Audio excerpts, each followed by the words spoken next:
అందరు అమ్మాయిలు ఇంట్లో ఎట్లా ఉంటారో తెలీదు గానీ, నేను మాత్రం అసలకి ఈ మధ్య ఉండలేకపోతున్నాను. ఒకప్పుడు నేను గూడా ఒంటరిగానే అంటే ఉన్నదాన్నే ఈ అంటే పెళ్ళైనంక మొత్తం చేంజ్ అయిందనమాట. అంటే బయటికెళ్ళడమైనా సరే, ఇద్దరం కలిసి నేను, మా హస్బెండ్ బయటికెళ్ళడము, ఇట్లా తిరగడము, ప్లస్ నేను కాలేజ్ చేయడం వల్లనేమో గానీ, నాకసలకి ఇంట్లో ఉండాలంటే ఉండబుద్ధి కావట్లేదు. ఎక్కడికైనా వెళ్ళాలి, లేకపోతే ఏదైనా వర్క్ పరంగా అయినా, దేని పరంగా అయినా వెళ్ళాలని ఉందన్నమాట. ఈ మధ్య కాలేజ్ అయిపోయిన దగ్గర నుంచి ఇంట్లో ఉండి, ఉండి, ఉండి నిజం చెప్పాలంటే నాకే తెలియని ఒక డిప్రెషన్‌లోకి వెళ్ళిపోతున్నా నేను.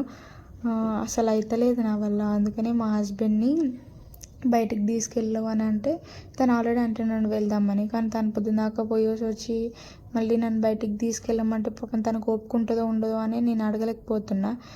ఇక నా వల్ల అయితలేదు. ఇంట్లో ఉంటే ఇంక పిచ్చిలేసిపోతా అని ఎట్లాగో వీళ్ళకి అడిగినా అనమాట. బయటికెళ్ళి ఏమన్నా తిందాంపా అని, అట్లయినా జర ప్రశాంతంగా ఉంటుంది కదా అని.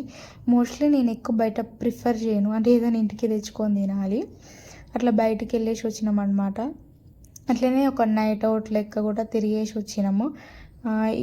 అంటే ఈ వీడియోలో అది పెట్టట్లేదు. నెక్స్ట్ వీడియోలో పెడతాను అనమాట. కొత్తగా చూస్తున్న వాళ్ళు సబ్స్క్రైబ్